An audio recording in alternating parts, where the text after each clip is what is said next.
Welcome back, pro wrestling fans. Welcome back, IWC, to Guardian of Chaos, the YouTube channel, here for Chaos Corner and another episodic YouTube adventure. One man, unique, unedited, unscripted, raw dog for you, the fans. Thanks to my mods, Austin Nance and the OTS Tribal Queen, for holding it down, keeping it real, and maintaining. We are here for part 3, the GOAT of the WWE. We list the top 10. Go back and check out the first 2 episodes. We talked about Bruno Sammartino. We talked about Andre the Giant. We talked about Hulk Hogan. We talked about Bret the Hitman Hart. Here we are for part 3. Follow me over on X, aka Twitter, at Big Daddy GOC. And the GOC stands for the Guardian of Chaos. Hit the like button. Share, subscribe, leave a comment, become a member. I think it's $2 or $3 a month. It's the best way to support this channel. In order to get respect, you have to start with respecting yourself. Once you do that, you open other people's minds to respecting you.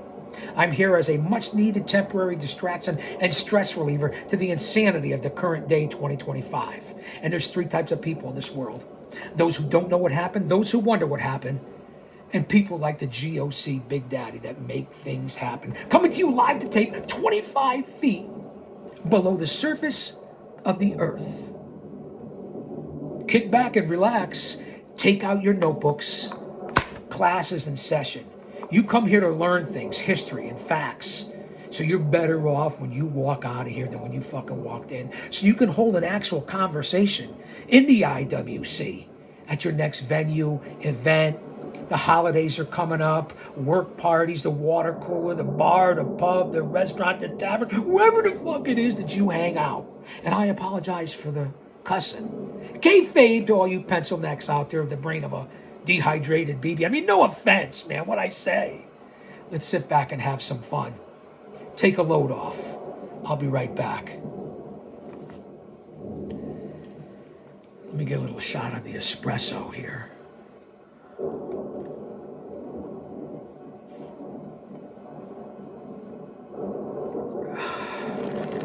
How's everybody doing? Have you been following along? The first 2 parts, the first 2 shows here have been fantastic. And we're actually going to get on to Wrestle Talk later on. And we'll be talking about this man. I happen to find this in the Vault of Chaos Chronicles. It's fairly recent, but we're here to talk about who is the GOAT of the WWE, and it's all up for debate. And again, go back and check out the first 2 episodes, and I already said who we talked about. We move on to Shawn Michaels, the Heartbreak Kid. Strap it in. And I got 2 words for you. I always thought that was immature and childish, but whatever, you get it. As good as he was, if Shawn Michaels' career had never had its second act, then it's doubtful he would have made this list. He doesn't make my list. That's just a personal opinion. Having first been a part of innovative tag team combination The Rockers, Michaels' time to shine as a single star finally arrived in 1992. When he memorably ended the partnership by smashing Marty Jannetty's head through a barber shop window. For the next couple of years, he was cast in a role of an archetype narcissist.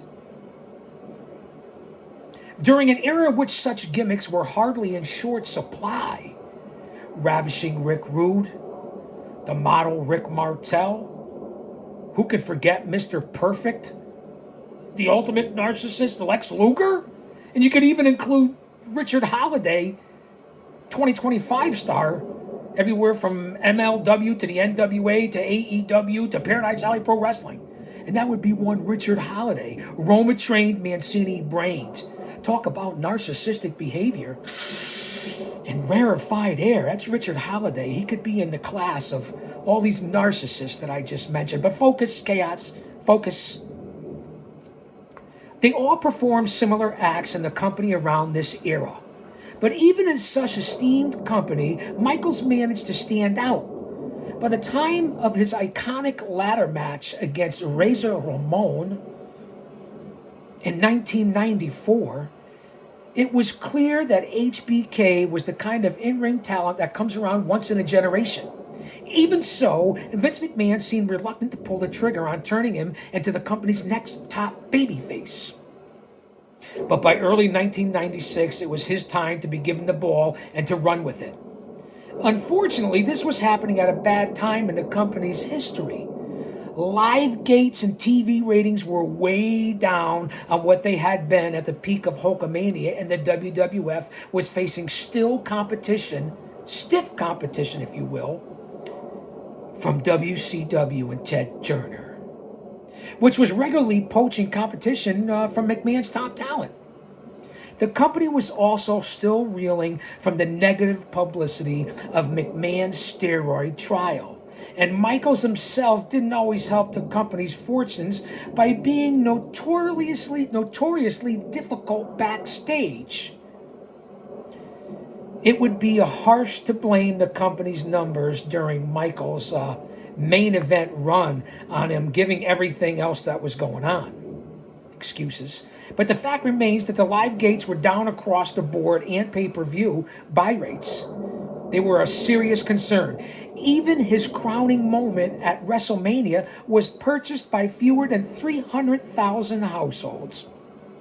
And that was just in North America, making it one of the least successful editions of the annual Super Show ever produced. In fact, by far the most successful pay-per-view that Michaels headlined during his first run was 2 years later. His swan song against Steve Austin at WrestleMania, which did 730,000 buys, just as HBK was on the brink of retirement with a back injury. Among other things. I mean, who am I to say? Michaels was forced to sit out most of the Attitude Era. And by the time he was cleared to compete again in 2002, most fans were unsure whether he would be able to compete at the same level after 4 years away. People forget that. 4 years. They needn't have worried. His return match against Triple H at SummerSlam was triumphant, and Michaels lit up the company for almost 8 more years, during which time he solidified his status as Mr. WrestleMania, oh brother, stealing the show and classics against Chris Jericho, Kurt Angle, Ric Flair. He helped WrestleMania 23, he helped break the company's pay-per-view record by main eventing WrestleMania 23 with John Cena. And he even achieved peace in his personal life too. That's always a good story of redemption. Finding redemption, that's what I just said. Finding redemption through religion, and by all accounts, becoming an entirely different person to the backstage politician and prick he had been in the 90s. By the time Michaels ended his career with a classic against The Undertaker for the second year in a row, there was no doubt that his legacy had been cemented. The GOAT? I don't know. That's why we're doing this, for debate. But what is that legacy? Michaels was only ever given the status of top babyface star in the WWF for a very short period while business was at a real low. So in terms of raw data, it's hard to make the case that he's up there with some of the others in this list. However, if your criteria for being the GOAT is all about who is the best from bell to bell, and that's arguable, Michaels has to be right at the top of your list. A gifted performer, no doubt, with the versatility to thrive as both a hero and a villain. He saved his very best performances for the very biggest stage. And many of those performances happened during perhaps the greatest comeback the company has ever seen. I'd love to know your thoughts. The pros with Michaels? World-class in-ring ability and arguably the greatest performer in WrestleMania history, arguably. A career with a remarkable second act after 4 years stolen through injury and personal demons. Cons? He never carried the company through a boom period as his top babyface. Never. A controversial figure, to say the least, with a poor backstage reputation during his first singles run. We move on who is the GOAT in the WWE, making the case thus far. The Undertaker. It should never have worked the Undertaker character, with which Mark Calloway was lumbered upon entering the WWF in 1990. Seemed on paper to be no different to all of Vince McMahon's other occupation-related creations of the era.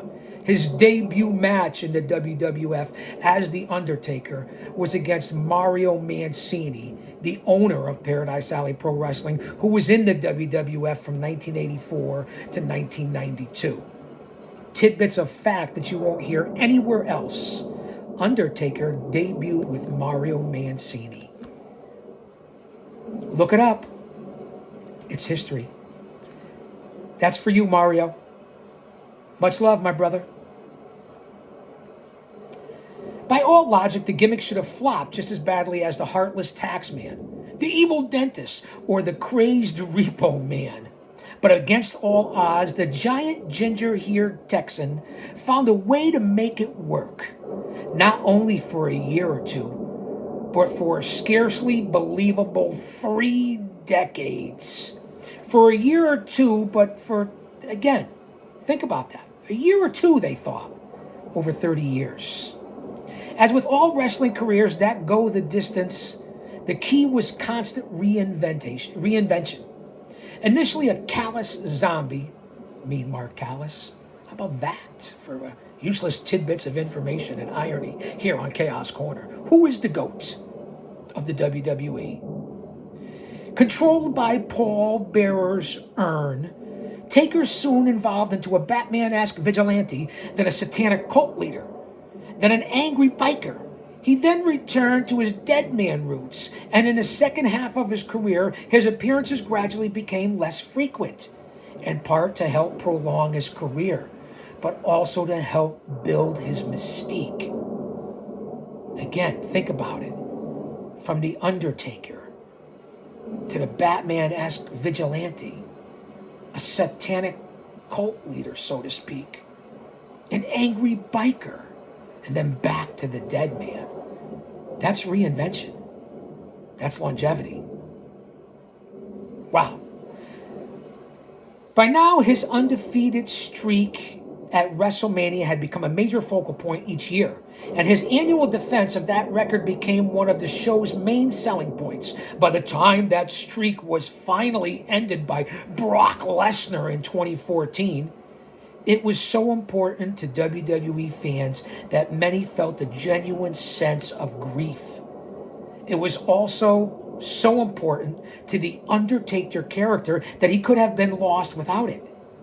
But he reinvented himself one more time, playing out for the final years of his tenure as a kind of aging outlaw, taken from a spaghetti western. That respect that Calloway earned while creating his body of work borders on reverence. Within his first decade, he was considered a locker room leader, whose acceptance was crucial to any newcomer who wanted to thrive and whose loyalty to said WWF was all controlled by The Undertaker. He was the judge, jury, and executioner. And it was never in doubt, even when WCW could probably have offered a more lucrative employment, if you know what I mean. Follow the money. By the time his inevitable retirement loomed, far later than anyone could have ever imagined, it felt a bit like the end of a beloved monarch's reign. The Undertaker represented continuity, and the prospect of a WWE without him, it seemed like a strange new world that no one quite wanted to live in.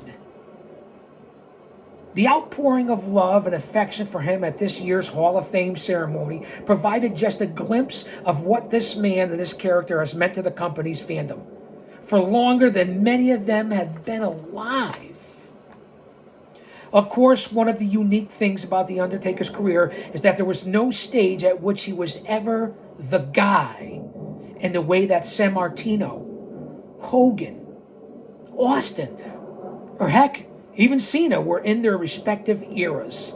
He spent surprisingly little time as a world champion, less than 500 days across his 7 reigns. Less than 500 days across his 7 reigns. I hope your notebooks are still out. Little time as world champion, that's for sure, and was only rarely presented as the top star in the company. More often, he was a special attraction, much like you could say about Andre the Giant, for sure. Slaying, although he didn't travel like the Giant, it was a different era. Slaying an assortment of monsters in casket matches, boiler room brawls, buried alive matches, and of course, inside Hell in a Cell. It wasn't necessarily to everyone's tastes either. I get it. That's for sure.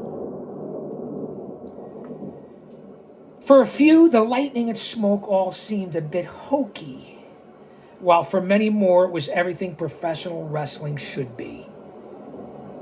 But even the most cynical fans could have had their minds changed if they experienced his act live. There's a lot to be said for that. I can agree with that.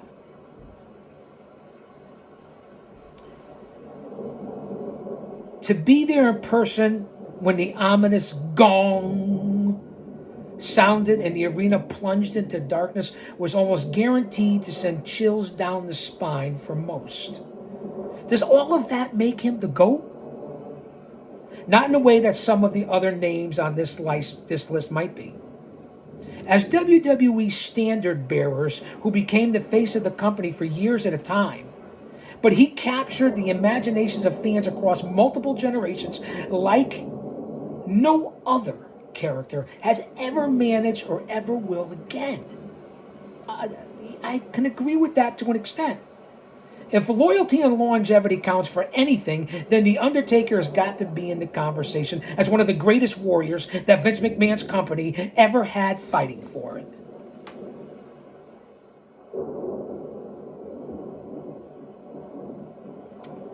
The pros of The Undertaker to be the GOAT: 3 full decades of one of the biggest superstars in sports entertainment.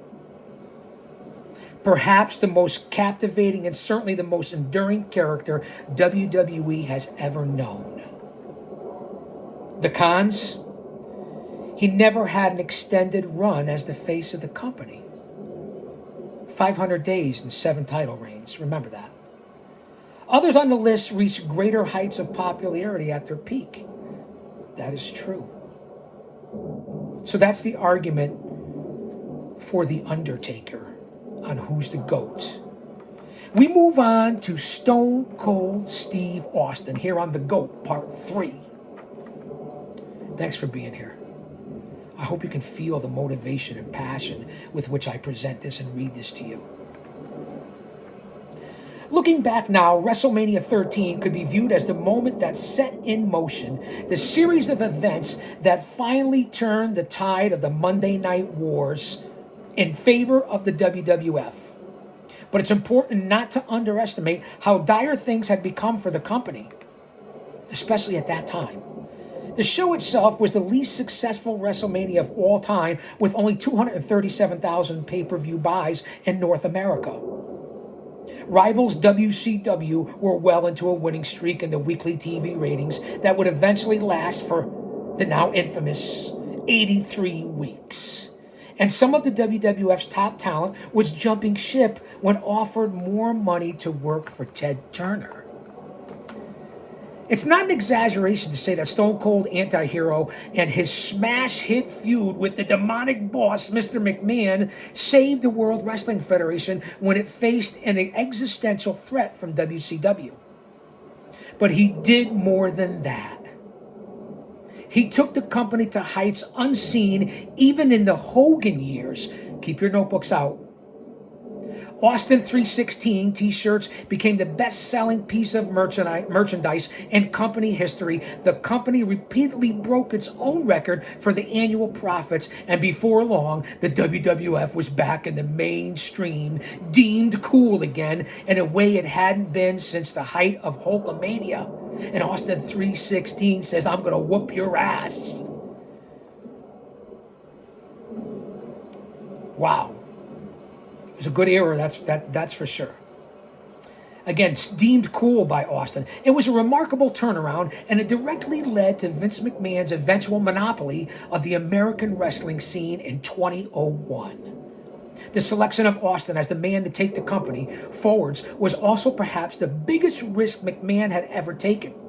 And certainly since he first bet the farm on the success of the original WrestleMania, breaking with the well-established formula of WrestleMania. The company around an all-American babyface champion must have gone against every instinct McMahon had. But sensing a shift in the entertainment landscape, he pulled the trigger on an edgier product that was aimed at a different demographic. To the parents and kids whose patronage had formed the bedrock of his parents' of success up to that point, Stone Cold took the ball and ran with it. The redneck rebel whose rallying against corporate authority was what so many viewers wish they could say to their own employers.